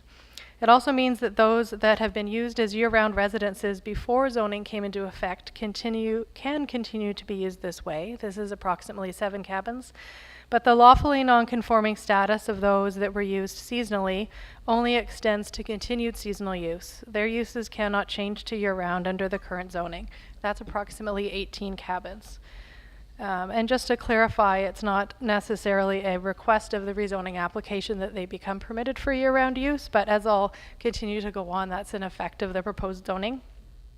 So the cabins range in size from about 36 square meters to about 240 square meters, and because almost none of us think in square meters really, I'll tell you this rough square foot comparison. Just under 400 to just under 2,600 square feet is what they are now. And the proposal is for cabins to be restricted in size to this current gross floor area, or GFA, except for those that are quite small, and about 90 square meters or smaller, so that's about 970 square feet or smaller. They would be allowed a small increase of 25 square meters for modernization improvements, such as enclosed porches and utility rooms, to a maximum of that 90 square meters. And this would apply to 14 cabins. 11 cabins have a GFA between 110 square meters and 240 square meters. So that's just under 1,200 square feet to just under 2,600 square feet. That's 11 cabins. So limiting cabin size to existing size with the small increase for the smaller cabins has the primary purpose of consistency with the Comox Lake Drinking Water Protection Plan that does not support new development at the lake and some of the referral responses. Several cabins have been enlarged without permits since zoning and building inspection have been in place, approximately 7 cabins, and these are matters of unresolved bylaw enforcement. The rezoning proposal is to allow the current size of these cabins to be permitted in the new zone, instead of the previous size before the unpermitted additions. Regardless of the proposed rezoning, the property owner will still need to resolve outstanding building permits. That means they still need to get building permits. Where they have failed to do so, and the property owner will still need to, and any associated development variance permits or floodplain bylaw requirements as applicable to the particular building. At a previous meeting, Council referred the application back to staff for further information on the upper size limit of cabins expanded more than 139 square meters or 1,500 square feet. It was understood that Council wanted to consider setting a maximum GFA no greater than that, being 150 square feet, being considered a modestly sized house. There are 5 cabins with a GFA greater than this, and some of them were expanded to this size in recent years without building permits, but others have been this size prior to zoning, so that larger size would be lawfully non-conforming. The applicant does not agree to this change, noting that they have already made changes to their original application to limit the size of cabins. They originally asked for all 25 cabins to be permitted as the size of the largest cabin, and since revised their application after referral responses came in. So a few other topics. The previous draft bylaw included a new drinking water protection zone for Comox Lake. This is no longer part of the bylaws before you today, but instead there's a recommendation to add this to the zoning bylaw regardless of this application, and we have the opportunity to do that now because the zoning bylaw review is underway. And this is, considering the timing, actually a better place for this. There's a recommendation to that effect. And on docks, there are currently 16 docks related to the property. When considering the draft bylaws previously, Council requested more information on options for docks. And this question was understood to be something like, could the village require the removal and remediation of all but 2 docks as a condition of rezoning, 2 being one for the northern portion of the property, one for the southern. This was discussed with the applicant. They do not agree to the reduction, any reduction in the number of docks. They provided several reasons that are detailed in the report related to practical challenges with sharing a smaller number of docks. They also noted that the current dock arrangement includes boom sticks attached to the docks that help protect against wave damage, particularly during storms. The applicant notes that losing this would leave the shoreline and cabins exposed to storm damage, risk erosion, and affect the stability of the shoreline. So this is not included in the draft bylaws. However, which I forgot to put in my notes here, the official community plan and zoning, the drinking water protection zone that would be proposed to be added to the zoning bylaw review regardless does limit the number of docks. So that presents no immediate change to the property because the docks that exist have that lawful non-conforming status, so they're able to continue. And the other thing that is happening concurrently is the official community plan review. And previously, as part of this rezoning application and the OCP amendment, there was a new, the environmental development permit area was extended to include this property. But that has been removed from this OCP amendment, and instead it's in the official community plan bylaw change. So through those two things, the drinking water protection zone and the extension of the development permit area in the OCP, those will result in greater protection when there's future development occurring for this property and greater consideration of the natural environment.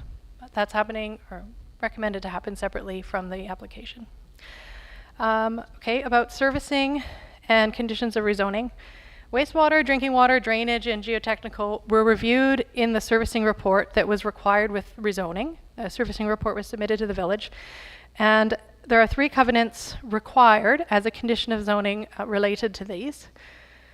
There are no upgrades to on-site wastewater disposal recommended, as new septic fields were recently installed as a condition of the sale of a portion of the land to the CVRD. However, based on concerns raised by Comox First Nation regarding the lack of provincial requirement for inspection of septic systems and the high-risk location near the region's drinking water supply, a covenant requiring the owner to inspect wastewater systems every 3 years and submit the report to the village and Island Health is a condition of rezoning. The covenant would establish a process for requiring any identified issues to be addressed through repair or, if needed, replacement of the system. The submitted geotechnical report identifies a number of slope stability issues, including oversteepened cut slopes affecting some cabins. Covenanting the geotechnical report will ensure that these issues are known and addressed during the time of a development permit or building permit on the property. The stormwater study identifies a number of drainage issues, and covenanting the stormwater report will ensure these issues are known and addressed during the time of a development permit or a building permit in the future. An earlier report to council explained that these improvements would be required to actually be done on the land before the rezoning was approved. But then in further discussion with the applicants, they expressed difficulties in accomplishing this, and it was determined that it was acceptable to complete these improvements over time, and so that to ensure that this would happen, we would covenant them on the property. And a 4th covenant is a condition of rezoning to protect the upland forested portion of the property, to restrict logging and avoid land clearing related impacts to Comox Lake water quality. Thinning to promote forest health and removal of some trees for firewood would be permitted in the area. If the property is subdivided, the covenant would permit location of a community water system and strata lots within the area if it was required to meet subdivision requirements. And the draft bylaws were referred to agencies, First Nations, and the Advisory Planning Commission in 2022. Responses were received from Island Health, CVRD, and Comox First Nation. Island Health responded that they don't support any increase to residential development on the property, but that nominal additions that do not include bedrooms or additions that increase occupancy could be considered. For any future subdivision, they advised that some changes to the drinking water provision would be required so that there is either a single community water system for all 25 cabins or that each cabin has its own well. Currently, some wells are shared between some cabins, and these multiple small water systems is not supported in the event of future subdivision. So this, that could be dealt with at the time of subdivision, and the concerns about no increase to residential development is addressed through setting the maximum cabin sizes in the zone. The Comox Valley Regional District responded with non-support for the rezoning, saying that the non-conforming buildings should be phased out over time. They based their response on the Comox Lake Watershed Protection Plan that does not support any new development in the watershed. And then they also provided more information that in the CVRD electoral area around the lake, CVRD amended their zoning bylaw to remove residential as a principal use in the watershed. And they said they would like to see the same done within the village's jurisdiction. It's recommended that by limiting cabin size, the rezoning is not in opposition to the Comox Lake Watershed Protection Plan, that there be no new development in the watershed. However, by permitting all 25 cabins to be rebuilt over time, which the draft rezoning bylaw would, this does not meet the CVRD's recommendation that cabins be phased out over time, so the CVRD may still not support the revised bylaws. Comox First Nation met with village staff to comment on the referral. They expressed concern about the on-site wastewater systems, and I mentioned that earlier about the requirement for a covenant to ensure the septic systems are are inspected every 3 years. The Advisory Planning Commission commented on the application at their September 8th, 2022 meeting. They were generally in support, and some of the specific comments are noted in the report. So, you have, that's my introduction. You have recommendations before you to give first reading to the bylaws and refer to agencies. And there's also information on the report on alternative recommendations for your consideration. Thank you so much, Courtney. And I just want to take this opportunity to thank our planning department, it's not called planning, it's more than that, planning and development and bylaw, for all the work that has gone into this, and acknowledge that previous versions of our organization did not have the capacity to continuously enforce bylaw infractions out there. That doesn't mean that the people who broke those bylaws were unaware, or that the bylaws were not pointed out, and that there were not stop work orders and all kinds of other actions taken by the village. It seems to me that the corporation was unable to manage its own members, and that has put an enormous burden on this organization of the village and also the taxpayers of this community. And I think that's the context I would like to start this conversation with. So, council, questions, comments? Yeah, can I ask you, I got two questions particularly. You mentioned the docks. Are works on the docks in the watershed subject to provincial control? Must be regulations around fresh water. So if you're, replacing a piling or you're changing any elements of a dock, so is maintenance and other work subject to other jurisdictions? Well, the province does not require leases for these docks. That would be administered through the forest company, because the bed of the lake is considered owned by the forest company. Okay. So by virtue of that, there isn't a permitting process required by the province. So I don't believe. No, there are actually, yes, provincial regulations for work on and around water. So that's a two-part answer. So yes, there are provincial regulations for work in and around water that apply. Yes, we have spoken with the province about this, but not the lease. And through island health, so if, for example, you pull a piling and all the associated sediment, you've got all of that. Okay. Because yet I would hope that those regulations make it difficult to, because I know that it's expensive to maintain docks in saltwater for some of those reasons, and that's why a lot of owners take them out. And those regs are there because of sediment production and the damage to ecosystems as well. So, okay, thank you. And if I may, the covenant around septic inspection, that makes a lot of sense. Seems to me that is only useful if we have an enforcement mechanism. Especially as it's a request of Indigenous partners. The last thing I'd want to see is that, a report isn't provided, and then everyone goes, oh, well, I guess it'll come sometime, or the report is provided and work is needed, and the work is not done, and that falls upon who? Would that fall on us to then enforce that as well? That's right. That would fall on us to enforce the covenant. The covenant would include terms for non-compliance, but it would still fall on the village staff to initiate the enforcement. Okay, because I don't see a great track record of complying with such things from this corporation. That covenant, I think, is administratively burdensome.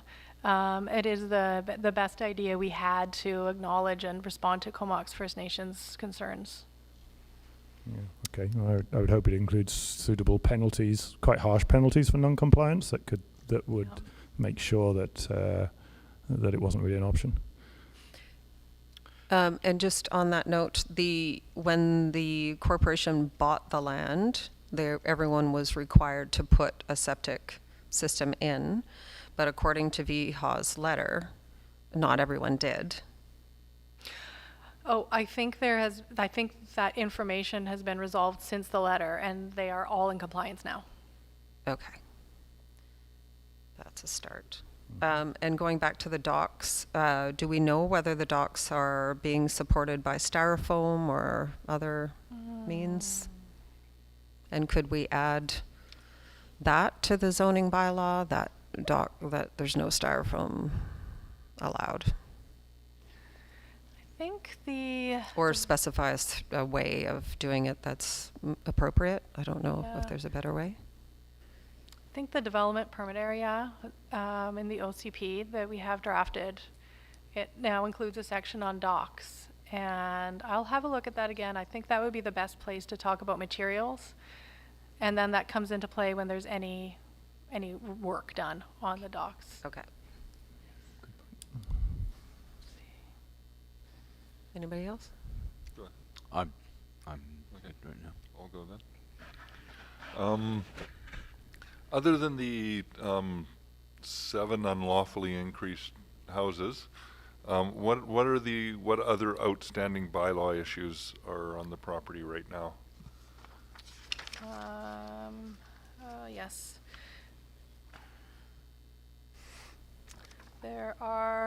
There's approximately 14 instances of work without a building permit, including 7 cabins enlarged without permits, and 9 accessory buildings that are larger than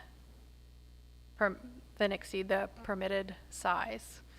There are also a couple of bylaw infractions related to work on the foreshore. Okay, and foreshore. Okay. I think it's no secret that that I've been opposed to this all along. And this has been the big sticking point for me, has been these unlawfully enlarged cabins and accessory buildings, and just generally the Wild West show that has sort of gone on out there. And this has been a big sticking issue for me. I have trouble supporting any zoning, anything that goes on out there, and for me, until a lot of these issues have been resolved, I would have a hard time saying yes to anything that goes on out there. If the property is rezoned, will this make it easier to rectify any of these bylaw issues, or are these still all going to be outstanding? And Yeah, so we have not recently pursued enforcement, which is often done when the owner is seeking to further compliance, which they are doing through this rezoning application. We will pick this up again. We have a fully staffed bylaw department, so I have confidence that we can do that now. And will the rezoning make it easier? Yes, because, for example, for cabins enlarged without permits, even with the rezoning, they will still need to get a building permit retroactively, depending. They may need to seek a variance. I mean, I don't know, potentially there's a height issue or a setback issue, and potentially, if they're close to the lake, a floodplain bylaw exemption. But what they will not have to do is seek an order from the Board of Variance to allow a structural alteration or addition. So that step isn't needed anymore to come into compliance with the rezoning. So in that sense, it does make it easier. Can I follow up on that? So right now, if any of the cabin owners go to the Board of Variance to ask to expand, none of the tools that we have in the rezoning apply. They can just get what they want through the Board of Variance, and council has nothing to do with that. That's correct. So status quo right now, if the CLLC wanted to increase the size of a cabin, they could go to the Board of Variance, and the Board of Variance could approve that. And that's because of the part of the Local Government Act says that's one of the Board of Variance's powers that's related to a legally non-conforming building. the Board of Variance can give an order to allow that structural alteration or addition. And that can happen now regardless of the rezoning. The Board of Variance has issued one order recently, and we have an application in for another one. May I follow up on follow up very Okay. quickly? At what point does that stop? Is it once the zoning amendment is potentially passed, or would a first reading mean that because things are in motion that it was no longer the Board of Variance? It would have to be after the zoning bylaw was adopted. Okay. Councillor Terrian, were you finished? Not quite.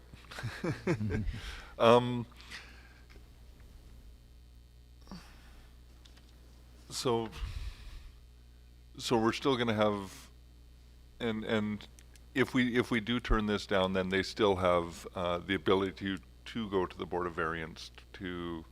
We're not punishing all of the cabin owners. They still have an avenue to repair their buildings and carry on out there. It just is a slightly more difficult. Is that correct? That's correct. Okay. Is it usual to negotiate amenity contributions for the village at this stage, or is that, or at a zoning stage, or at a subdivision stage? The zoning stage is the time. At subdivision, there isn't an opportunity to negotiate amenity contributions. But I would say at subdivision, however, there's park dedication requirements that could be land or cash in lieu. And also that's when servicing upgrades such as the water system upgrades Viha mentioned would come into play. So that's, that certainly the servicing upgrades isn't, both of those things might be considered in some people to be community amenities because there could be a benefit to the larger community, but they're not really often what we think of as negotiated amenity contributions, which can only be done at rezoning. Okay, so currently, I went and did a little snooping. Currently, most of these cabins are assessed on BC assessment at about $50,000. Some a little more, some a little less. Some of the bigger houses, I think assessed closer in the $250,000 to $500,000 range. But if we go down this path without negotiating any amenities at this point, and then we're not in a position to negotiate any amenities at subdivision, at the time of subdivision, I looked around on the island. I couldn't find a lot with a cabin on the island that was assessed at under $1 million. So that's a significant upgrade that we're looking at, and I'm not seeing any benefit to the village to make these upgrades or to progress down this path. So if the rezoning allows for all the current use, then what would be the incentive to subdivide? Well, so subdivision isn't permitted under the current zoning. Yeah. So there wouldn't even be possible to subdivide without rezoning. Rezoning needs to happen first. The incentive for subdivision appears to be related to the challenges of a corporately owned property where each shareholder has rights to the cabin. So that seems to be a strong incentive for at least some of the applicants representing the CLLC. But I would say that subdivision would likely be quite expensive due to the servicing requirements. Can I just follow up on the subdivision? Yeah. If the rezoning goes through, can some cabins subdivide and not others? Like, can the parent parcel remain and 2 subdivide, or 3 or 7 or whatever that number is? That's interesting. Potentially, if a group of cabins that were beside each other wanted to create a smaller strata that didn't include the whole property, I think theoretically yes, but there might be a lot of practical challenges like emergency access and servicing, but theoretically yes. Okay.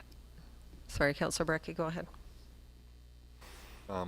Yeah, so I'm just going to state that I'm probably going to vote against this zoning bylaw for the reasons of the dock issues, the non-compliance with the building permits, the just general, as I said, Wild West show that has gone on out there.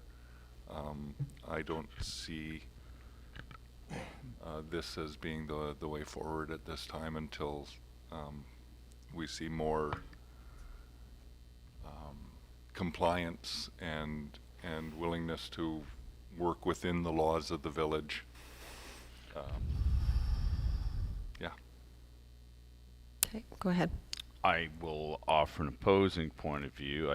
I having spoken to quite a few people who have interests out there over the years and realizing what a difficult challenge it is to be part of a larger corporation. I think this offers a bit of a way forward for everybody to break that deadlock. This is a deadlock. I think this would be an act of good faith for the village, and it would come with the understanding that bylaw enforcement will take place at this point. How those fines are meted out and how they will be applied to the corporation or the folio of the individual building is I guess in question still.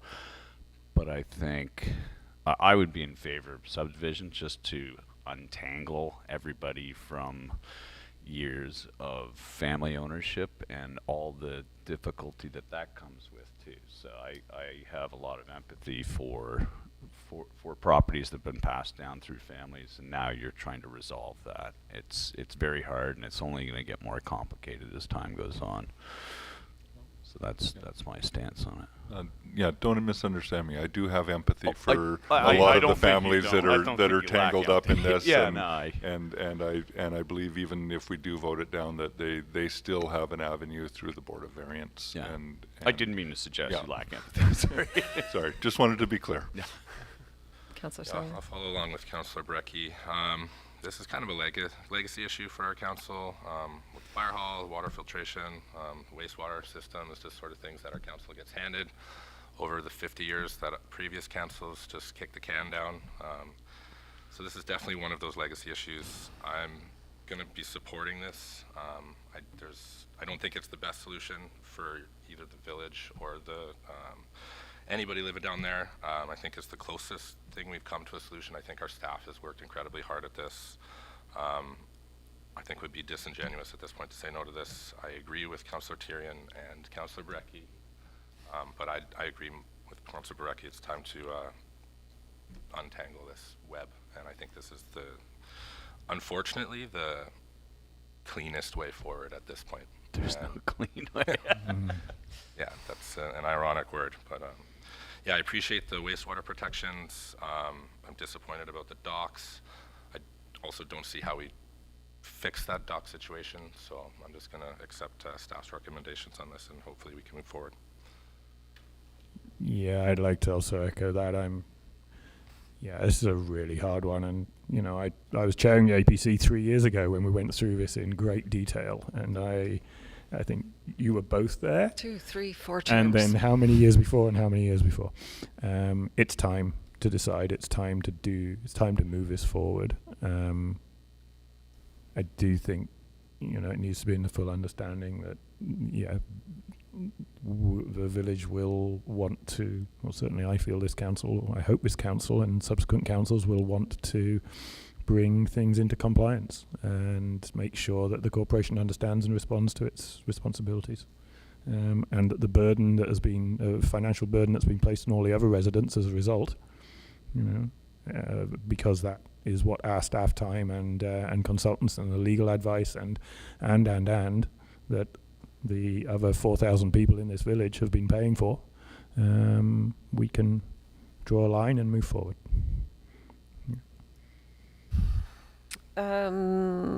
There's a, sorry, I'm going to find the page. So on page 55 of 76 in the actual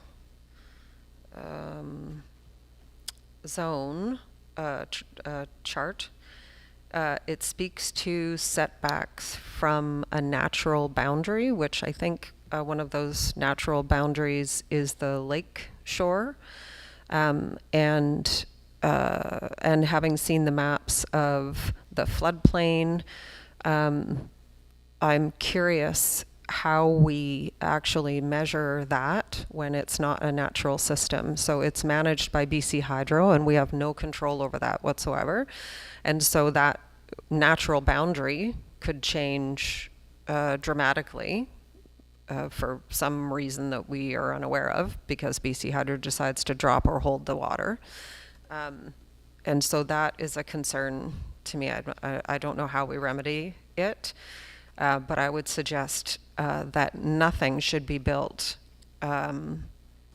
anywhere near the highest level that we've seen in the last while, probably 30 meters back from that, which would probably put most of the cabins in some areas out of the right spot. And given that we don't have any control over those water levels, and that cabins could conceivably be destroyed in the future by storms or water levels or something else that we also don't know about, a slope collapsing or something. I have seen at the CVRD a statement that goes along with the zoning that says if you're, because you're in a floodplain, should your property be damaged, you are not eligible for replacement by the municipality or the province.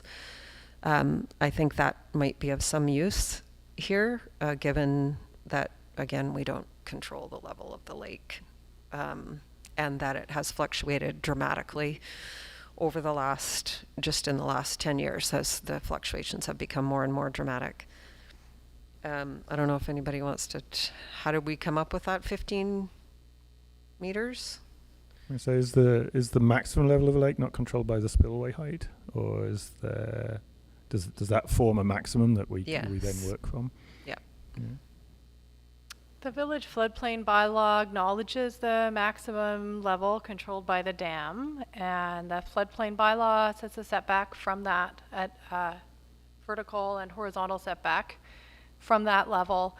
I don't have the answer ready about where that natural boundary is measured from, given the seasonal changes in the lake. Mm-hmm. I know we spent a lot of time with this, but I just don't have that answer fresh in my mind. So I could certainly come back with that when this comes back to council, if that was acceptable. You could make any changes at that point if needed. But I know we spent so much time on this. Yeah, and I just think don't it's have the, it I think it is the, prepared. yeah, it's 15 meters from the natural boundary, which I'm presuming is that height. Well, natural boundary would be defined in the zoning bylaw. So I want to, I'd want to just confirm if that, well, it's measured by a surveyor and defined in the zoning bylaw. So I need to check those things. Mm-hmm. And I just wasn't prepared for that question. And then in terms of that just kind of disclaimer you mentioned now, was that something that was on a floodplain covenant perhaps? Or, because it certainly could go on a floodplain covenant when we give floodplain exemptions. I would need to look into that some more as well. Sorry, I didn't have anything prepared That's for okay. that. I didn't know I was going to ask. So yeah, and I think partly because the CVRD, obviously this is a drinking water source. It's not a recreational area, although obviously we use it as a recreational area. But the intent is to preserve the quality, the drinking water quality of the water, and for the entire valley. So I just struggle with, well, we want to keep the docks because, you know, it's nice to lie on the dock, and, you know, we want to have whatever the other things. I just don't see the benefit to the broader community for that, or to the drinking water quality of the lake.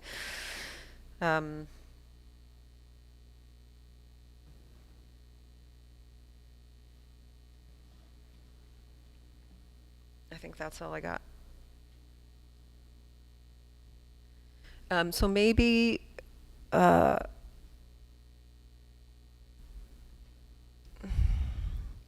we went, so typically a rezoning goes to public hearing. Does this one go to public hearing because we put it in the, are we putting it in the OCP? I don't even know right now.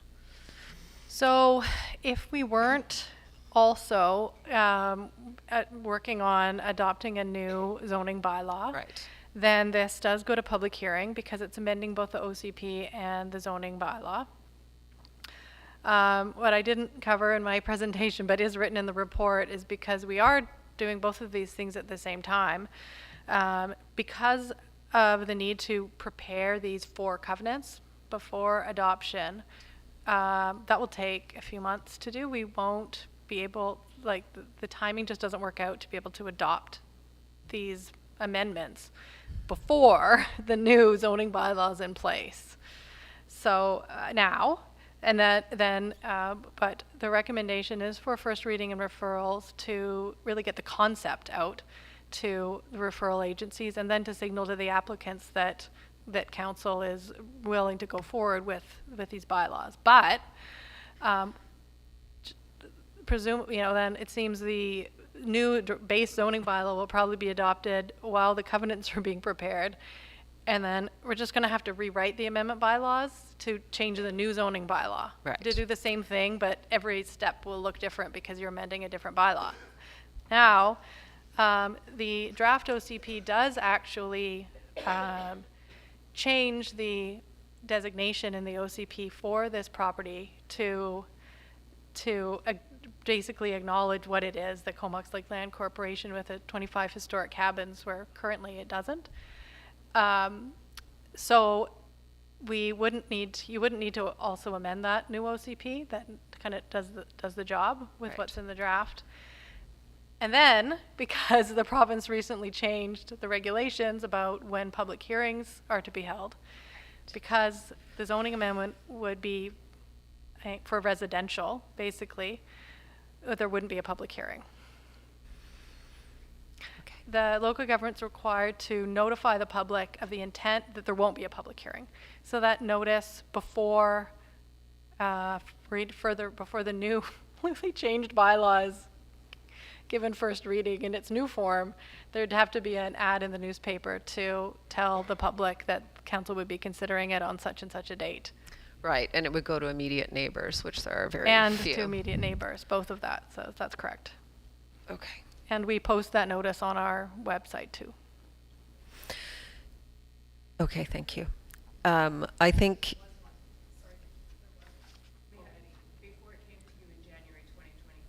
Sorry, I can't take your comments right now, but I'm happy to hear them in the question period. I think, given that there were both a referral to the CVRD, who is responsible for that drinking water, is saying, please don't do this, please let them phase out. But I see no way of actually getting these cabins to phase themselves out. No one is going to let go of that property. And no one's going to let go of that privilege. And I think this rezoning gives the corporation an opportunity, or the cabin owners an opportunity to divest themselves from the corporation and or find a better path forward with their own cabins and responsibly following our bylaw enforcement, which is now fully up to capacity. So I'm not happy. I am willing to move this forward. On that note, there's a recommendation there if anyone would like to make it. I'll move the council give first reading to official community plan amendment bylaw number 1240 2025, and the council give first reading to zoning amendment bylaw number 1241 2025, and that council direct staff to refer proposed bylaws 2040 and 1241 to First Nations and agencies for comment as per the consultation list attached to the September 25th 2025 staff report. And the council directs staff to include a drinking water protection zone to the new zoning bylaw as part of the zoning bylaw update project currently underway. Do we have a seconder? Before we call a vote, can you call a vote on each of these separately? Sure. Can we do that, Rachel? Yeah. So the first one, to adopt 1240 and bylaw 1240. Point of order. Oh, sorry. Just a second. I don't believe we have a seconder. We don't. And So we could just read them do differently. you... Perhaps you can make the first motion for the OCP amendment. So... Clarity that that's the first motion. So without a seconder, that stops, and then you could begin again with just one at a time. Is that Yeah. fair? Yeah. Thank you. So go ahead. Or Okay. somebody. I move that council give first reading to official community plan amendment bylaw number 1240, 2025.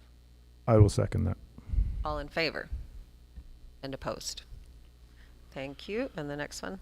I move that council give first reading to zoning amendment bylaw number 1241, 2025. Can you say that louder into your mic Second. so we can hear you? And all in favor? And opposed? Number 3?